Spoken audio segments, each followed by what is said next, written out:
Hey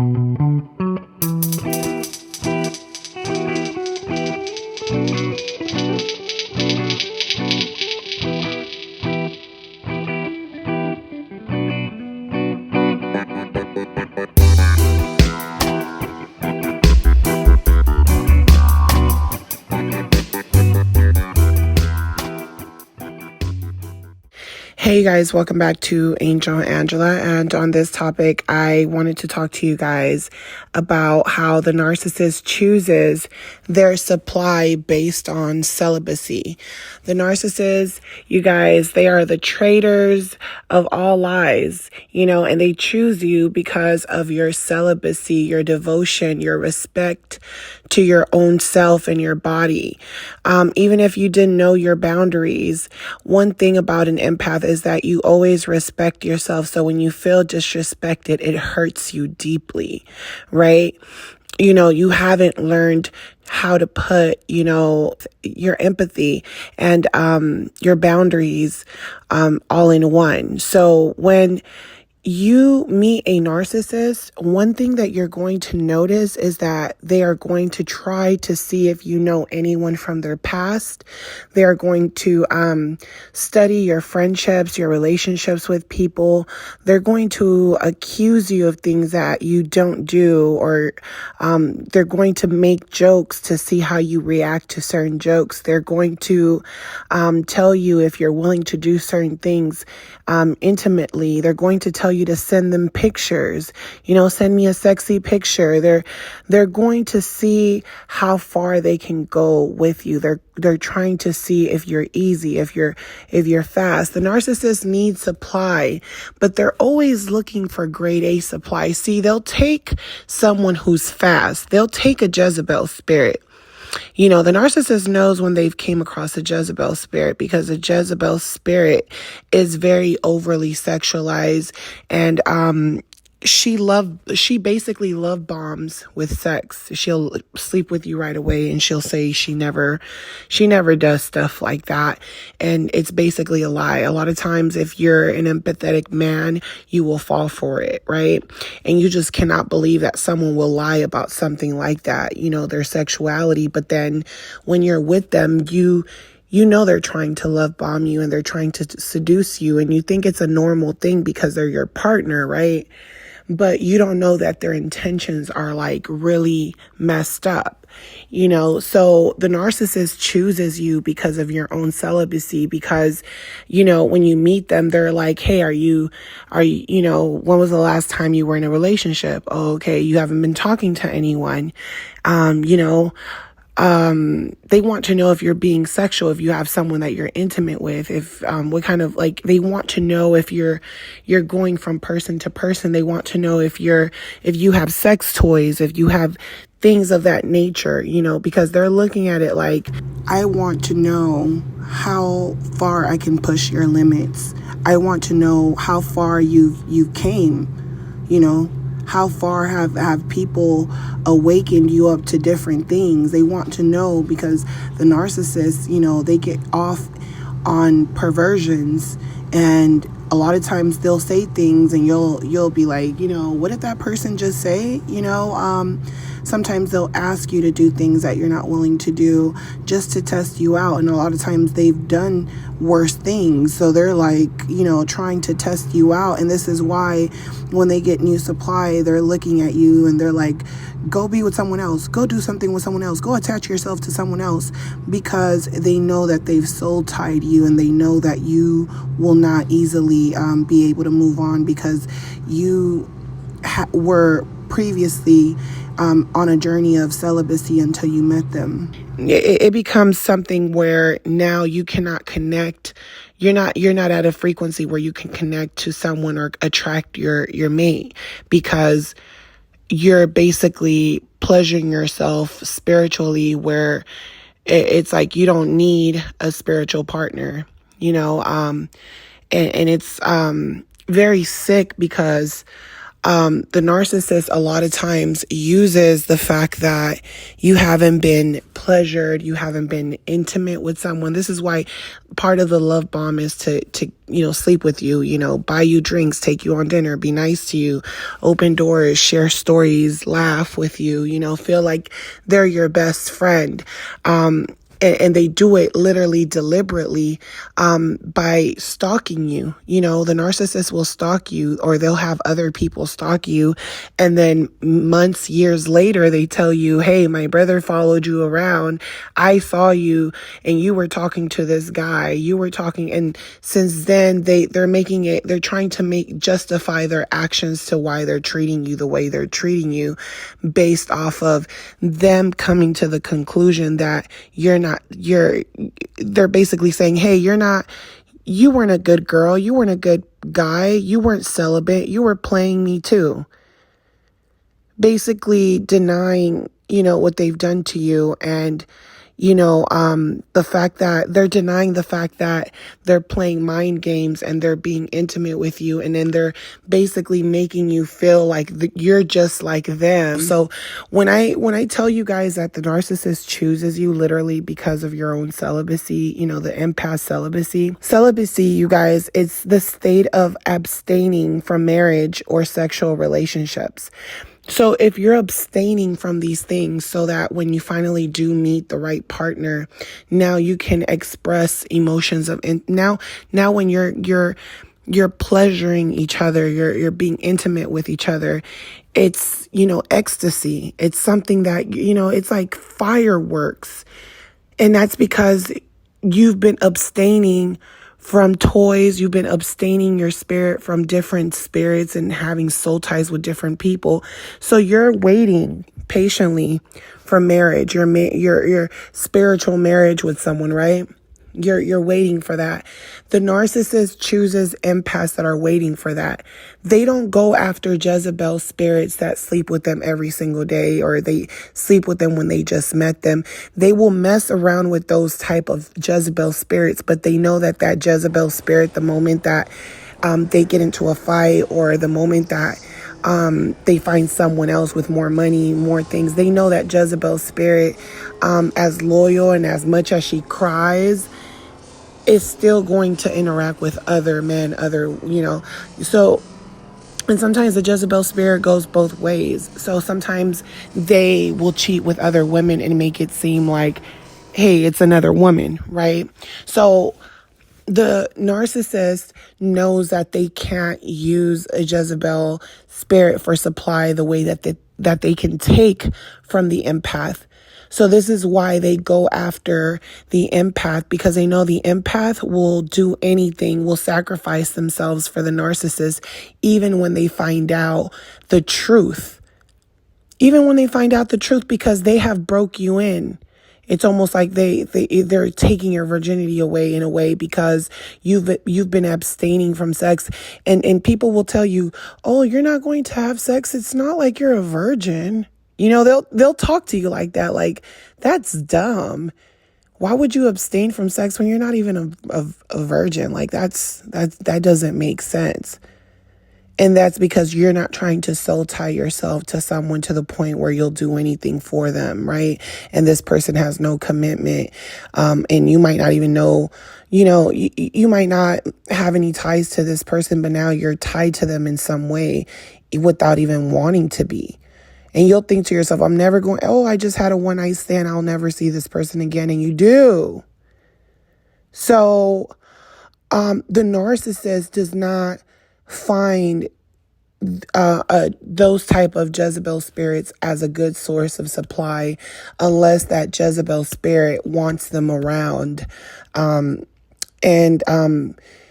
basically wants them around to torture them. So they will go around a Jezebel spirit and be tortured by the Jezebel spirit, but they'll come to the empath for supply, meaning that they'll come to torture you.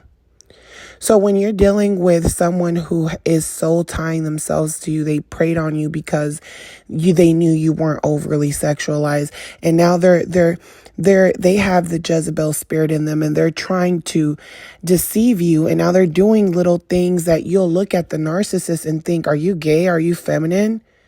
Like, what's going on? You'll look at them like something is weird is going on, and then when they fight with you, you would think that they're the woman, and like the opposite, because you'll be calm or you'll be trying to make sense and be rational, and they're just like, acting like they're like on this like love and hip hop, like throwing glasses, like they're celebrities or something.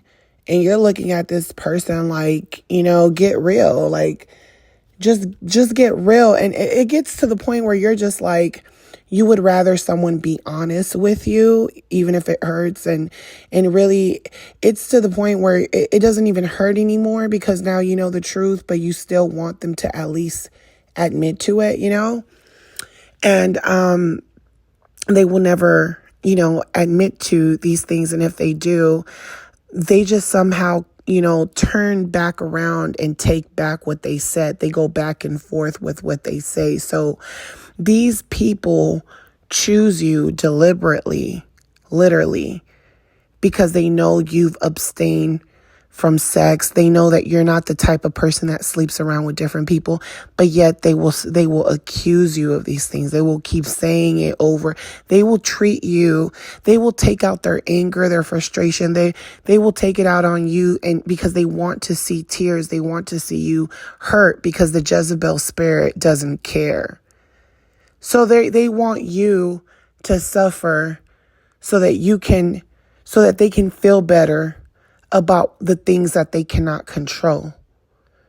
So they control you by breaking, when you're trying to abstain from sex, they break that. So when you meet these people, a lot of times you're living in a world where you're like, I don't have a boyfriend. Now I have a boyfriend, Oh, I wasn't dating. Now I'm dating. I found Prince Charming. I finally have the guts to take it there with someone. And the only reason you're feeling like that and those butterflies in your stomach is because you've been abstaining from sex. You haven't been intimate with anyone. So naturally, the narcissist chooses you because they know that you will get more pleasure out of them flirting with you. They can see that you're excited. They can see that the look in your face. And this is why the new supply will feel like, what do you mean? Me and this person come first, and they will devalue the fact that you've been with this person for years, or you're married, or you're divorced, or you have children. They'll dismiss everything about your relationship because the narcissist has them under a spell based off of intimacy. So basically, the more you stay with these people, the more they exploit you, and the more people will start to believe that you're the narcissist and you're the bitter person, and something's wrong with you because you've tolerated so much. So they almost feel like, you're the Jezebel spirit. And once the narcissist has their flying monkeys and everyone on board, that's when they do the final discard a lot of times. And the final discard's never truly final, but this is where they begin to look at the new supply as being the empath, and you're looked at as being the Jezebel spirit. When this person knew about you, or eventually knew about you, and they still decided to proceed. So this basically leads you back to the start of the relationship, and then you realize, wow, I should have never been intimate with this person. This person was selling me dreams. So the narcissist basically gets you to fornicate, and that's obviously another subject, because on this subject that we're talking about, we're sticking to celibacy, and I will put the link down below on more information about that. But this is why they get you to fornicate, and break your celibacy, and that's so that you won't find who you were supposed to be with, and so that you can stay stuck being controlled by the robot themselves. So the narcissist basically feels like, you need to keep feeding it. You need to keep feeding the machine. When they do that to a Jezebel spirit, the Jezebel spirit is looking at them like, you're cheesy. You're a clown. Like, that's not going to work with me. The Jezebel spirit sees through that. And the Jezebel spirit decides whether or not they want to play with that person or not. So the narcissist chooses people that have abstained from sex. The Jezebel spirit does not abstain from sex for anyone. She'll sleep with your best friend. She'll sleep with your family member. She likes the drama. She likes those things. She likes being sneaky, the same way that narcissist men do.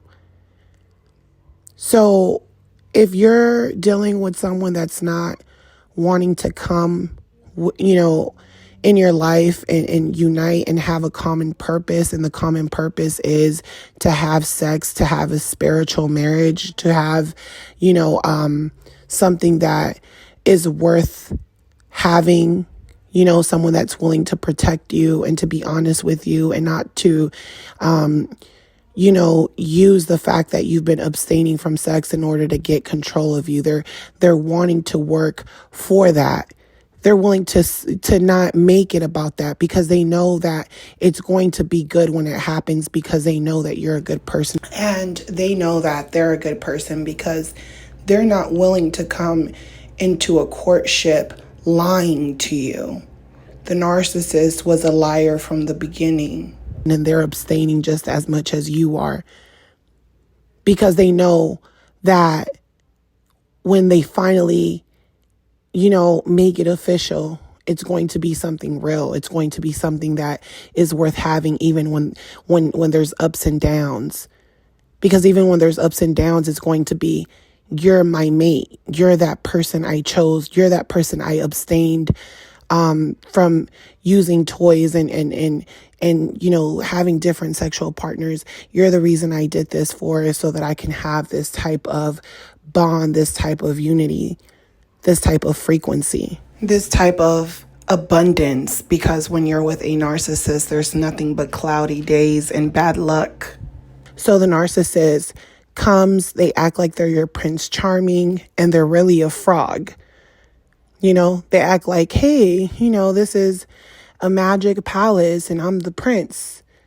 But really, this person was the frog. So one thing about the narcissist celibacy that you will find out is that when they discard you, they know you're in pain. They know that,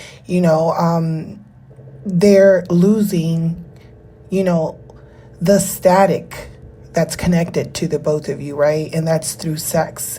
And you will see that the narcissist will quickly try to be sexual with you. So this person can literally betray you, lie, cheat, steal, abuse you physically, say some of the most nastiest things that you're like, this is demonic. Why would someone say something like this? Why would someone tell me to kill myself? Why would someone say that they're going to hurt my family or my kid? And then they'll come back and they'll try to make it seem like they're trying to build the relationship back, but they're really trying to go straight to the intimacy because they know you haven't been intimate with anyone. They know you've been celibate. And because of your celibacy, this is why the narcissist, you'll even hear some of them say, you have to have sex with this person. You have to love bomb them.